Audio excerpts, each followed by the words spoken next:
ఆంధ్రప్రదేశ్ గవర్నమెంట్లో పవన్ కళ్యాణ్ ఏది చెప్తే అదే ఫైనలా?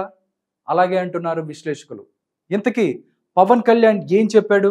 అసలు ఏం జరుగుతుంది? తెలియాలంటే స్టోరీలోకి వెళ్ళాల్సిందే. ఇటీవల జరిగిన ఎన్నికల్లో జనసేన పోటీ చేసిన 21 స్థానాలలో 100% స్ట్రైక్ రేట్ సాధించిన విషయం తెలిసిందే. కూటమి ప్రభుత్వంలో డిప్యూటీ సీఎంగా పవన్ బాధ్యతలు అందుకున్నారు. తన మార్క్ పాలనతో జనాలకు చేరువయ్యే ప్రయత్నాలు చేస్తున్నారు.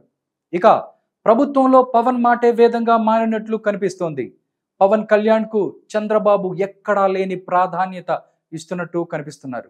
ప్రభుత్వ ప్రతి కార్యక్రమంలో, ప్రతి పదవిలో పవన్ కు, జనసేనకు పెద్ద పీట వేస్తున్నారు చంద్రబాబు నాయుడు. పవన్ కిచ్చే ప్రాధాన్యత విషయంలో ఏ చిన్న పొరపాటు కూడా జరగొద్దని పార్టీ శ్రేణులకు గట్టిగానే చెప్పారంట చంద్రబాబు నాయుడు. పవన్ విషయంలో ఏ చిన్న తప్పు జరిగినా ఊరుకునేది లేదు అని లోకేష్ కూడా గట్టిగానే చెప్పినట్లు తెలుస్తోంది. గౌరవంలోనే కాకుండా పదవుల పంపకంలోనూ తన పార్టీ ప్రాధాన్యతలను కూడా పక్కన పెట్టి మరి పవన్ కళ్యాణ్ కు ఆయన పార్టీకి ఇస్తున్న ప్రాధాన్యత చూస్తుంటే ముక్కున వేలేసుకుంటున్నారు విశ్లేషకులు. పవన్ కు ఉప ముఖ్యమంత్రి పదవి ఇవ్వడంతో పాటు జనసేనకు చెందిన మరో 2 కీలక నేతలకు మంచి శాఖలతో కూడిన మంత్రి పదవులు అప్పగించారు నారా చంద్రబాబు నాయుడు. మంత్రి పదవుల విషయంలో పవన్ ఎవరి పేరు చెప్తే వాళ్ళకే కేటాయించారు. అనగాని సత్యప్రసాద్ టీడీపీ నేత అయిన పవన్ ఖాతాలోనే మంత్రి పదవి వచ్చింది. ఇది చాలదా సేనానికి చంద్రబాబు ఏ రేంజ్ ప్రాధాన్యత ఇస్తున్నారో తెలుసుకోవటానికి? ఇక ఈ మధ్య శాసన మండలిలో 2 స్థానాలు ఖాళీ అయ్యాయి. అయితే ఈ పదవుల కోసం టీడీపీ తరపున ఎంతో మంది నాయకులు ఎదురు చూస్తున్నా చంద్రబాబు ఒకటి మాత్రమే తీసుకొని మరొకటి జనసేనకు కేటాయించారు.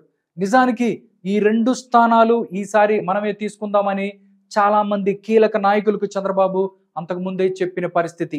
అయినా సరే జనసేనకు ఇచ్చి తీరాల్సిందేనని ఒక్క స్థానానికే పరిమితమయ్యారు చంద్రబాబు నాయుడు. దీంతో ఒక ఎమ్మెల్సీ పదవి జనసేన పార్టీ పిఆర్ఓ హరిప్రసాద్ దక్కించుకున్నారు. ఇక రాష్ట్ర ప్రభుత్వంలో అత్యంత కీలకమైన అదనపు అడ్వకేట్ జనరల్ పదవిని కూడా జనసేన పార్టీకి కేటాయించారు. అడ్వకేట్ జనరల్ గా దమ్మాలిపాటి శ్రీనివాస్ కు అవకాశం ఇచ్చిన చంద్రబాబు ఆయన తరువాత 2వ కీలక స్థానమైన ఏఏజీ పదవిని మాత్రం జనసేనకి ఇచ్చేశారు. జనసేన పార్టీ లీగల్ వ్యవహారాల సలహాదారులుగా ఉన్న సాంబశివ ప్రతాప్ ను ఏఏజీగా నియమిస్తూ ప్రభుత్వం ఉత్తర్వులు జారీ చేసింది. ఇలా పదవులు మాత్రమే కాదు, ప్రాధాన్యతల విషయంలోనూ జనసేనకు పవన్ కు ఏ లోటు లేకుండా చూసుకుంటున్నారు చంద్రబాబు నాయుడు. ఈ మధ్య తెలుగు రాష్ట్రాల ముఖ్యమంత్రుల సమావేశం జరిగింది.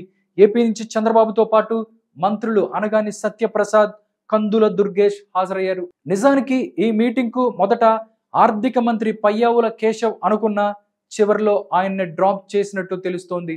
పవన్ ప్రతినిధులుగా అనగాని, కందుల దుర్గేష్ హాజరయ్యారు. ఇక ఐఏఎస్, ఐపీఎస్ల నియామకాలు, బదిలీలలోనూ పవన్ చెప్పిన వాళ్లకే ఇచ్చారు చంద్రబాబు నాయుడు. ఈ విషయంలో కొందరికి అభ్యంతరాలు ఉన్నా ప్రస్తుతానికి పవన్ మాటకి విలువిస్తున్నారు చంద్రబాబు నాయుడు. చంద్రబాబు తీరుపై కూటమి నేతలు ఆనందం వ్యక్తం చేస్తున్నారు. పవన్ కు ఇంతలా పెద్దపీట వేయటం వెనుక రకరకాల వ్యూహాలు కనిపిస్తున్నాయి. నిజానికి కూటమి ప్రభుత్వం ఏర్పాటు చేయగలిగిందంటే అది ఖచ్చితంగా పవన్ వల్లే. కాపు సామాజిక వర్గమంతా కూటమి వైపే మద్దతుగా నిలిచింది. దీంతో అఖండ విజయం సాధ్యమైంది. పవన్ కళ్యాణ్ విడిగా పోటీ చేసినా, విభేదించినా టీడీపీ సీన్ ఇంకోలా ఉండేదన్నది ప్రతి ఒక్కరూ అంగీకరించాల్సిన విషయం. అందుకే పవన్ కళ్యాణ్ తో కానీ, కాపులతో కానీ ఎలాంటి ఇబ్బందులు రాకుండా ఉండాలని చంద్రబాబు జాగ్రత్తలు తీసుకుంటున్నారు.